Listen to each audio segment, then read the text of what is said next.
आपण झटपट चिकन बिर्याणी कशी करायची ती बघूया। त्यासाठी लागणारे साहित्य आहे मिरची, कोथिंबीर, आलं, लसूण, टोमॅटो। आता आपण ते मिक्सरला लावून घेऊया। आता आपण चिकन घेतलेलं आहे, त्यामध्ये दही घातलेलं आहे। ते दही आपण पाव किलो घेतलेलं आहे। अर्धा किलो चिकन मध्ये पाव किलो दही घ्यायचं। आता ग्रीन चटणी घालून घेऊया, आपण मगाशी मिक्सरला लावलेली। आता यामध्ये हळद घालून घेतली आपण।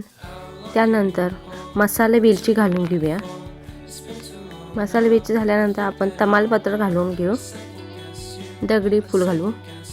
नंतर हे मिश्रण हलवून घेऊया। त्यानंतर आपण सुहाना चिकन बिर्याणी मसाला टाकून घेऊ। सुहाना चिकन बिर्याणी मसाला छान वास येतो। वेलची टाकून घेऊया। टोमॅटो घालून घेऊ। आता 2 चमचे चटणी घालून घेऊया। 1 चमचा मीठ घालूया आपण। त्यामध्ये गरम मसाला 1 चमचा टाकू। यामध्ये लिंबू अर्धा पिळून घेऊ।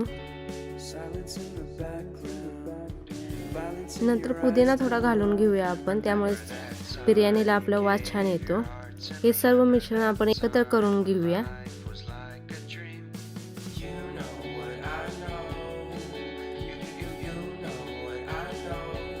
आता आपण कुकर मध्ये तेल ओतून घेऊया। कांदा घालून लालसर भाजून घेऊया।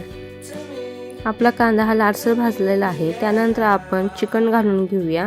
ते चिकन व्यवस्थित परतून घेऊ।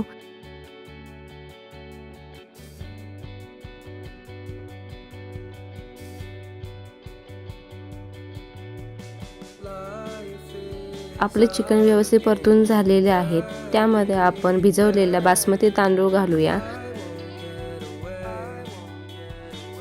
तांदूळ घातल्यानंतर आपण ते 2 मिनिटं परतूया। परतून झाल्यानंतर आपण त्यामध्ये गरम पाणी ओतून घेतलेलं आहे, त्यामुळे आपली बिर्याणी छान शिजेल। त्यानंतर आपण बासमती पात्यात घालून घेऊया।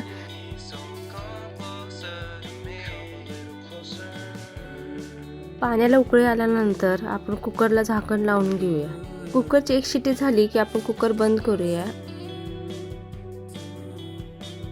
अशा प्रकारे आपली झटपट बिर्याणी तयार झालेली आहे। आपल्या बिर्याणीला कसा सुंदर कलर आलेला आहे ते बघू शकता। तांदूळ ही खूप सुटसुटीत झालेला आहे। आपण हे आता बिर्याणी सर्व करूया। तर तुम्ही ही अशी झटपट बिर्याणी करू शकता। मला माझी झटपट चिकन बिर्याणी कशी वाटली ते कमेंट बॉक्स मध्ये सांगा। थँक्यू।